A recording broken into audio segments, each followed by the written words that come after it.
തെരഞ്ഞെടുപ്പിൽ special police ഓഫീസറായി duty ചെയ്ത കൊല്ലത്തെ വിദ്യാർത്ഥികൾക്ക് ഇതുവരെയും പ്രതിഫലം ലഭിച്ചില്ല. തെരഞ്ഞെടുപ്പ് കഴിഞ്ഞ ഒരാഴ്ചയ്ക്കുള്ളിൽ പണം അക്കൗണ്ടുകളിൽ എത്തുമെന്നായിരുന്നു വാഗ്ദാനം. പരാതികൾ പലതും നൽകിയിട്ടും ഫലമുണ്ടായില്ലെന്ന് ഇവർ പറയുന്നു. തിരഞ്ഞെടുപ്പ് ഭംഗിയായി നടത്തുന്നതിന് ആത്മാർത്ഥമായി സഹായിച്ചവരാണ് സ്പെഷ്യൽ പോലീസ് ഓഫീസർമാർ.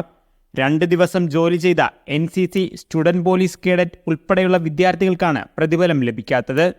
2600 രൂപയാണ് വാഗ്ദാനം ചെയ്തിരുന്നത്. എന്നാൽ 1 രൂപ പോലും കിട്ടിയില്ല. ഞാൻ മുൻവർഷവും ഇതേണക്ക് SP ആയിട്ട് വർക്ക് ചെയ്തതാണ്. ആ കൊല്ലം എന്ന് വെച്ച് കഴിഞ്ഞാൽ നമുക്ക് ഡയറക്റ്റ് ക്യാഷ് കൈ തരുവാണ്. ഈ കൊല്ലമാണ് അത് അക്കൗണ്ടിലേക്ക് ഇടുവാന്ന് പറഞ്ഞു. പക്ഷെ അത് ഇതുവരെ കിട്ടിയിട്ടില്ല. ഏപ്രിൽ 25-26 ദിവസങ്ങളിലായിരുന്നു ഇവരുടെ ഡ്യൂട്ടി. 2 ദിവസവും കൃത്യമായി ഭക്ഷണം പോലും ലഭിച്ചില്ല എന്ന പരാതിയും ഇവർ ഉന്നയിക്കുന്നു.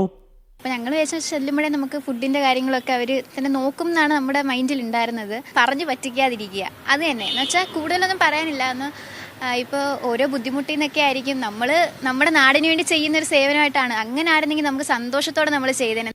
പോലീസ് സ്റ്റേഷനിൽ അന്വേഷിച്ചു. ജില്ലാ വരണാധികാരിക്ക് പരാതി നൽകി. അനുവദിച്ച ഫണ്ട് തീർന്നെന്നാണ് ചുമതലയുള്ള നോഡൽ ഓഫീസർ വിദ്യാർത്ഥികൾക്ക് നൽകുന്ന മറുപടി.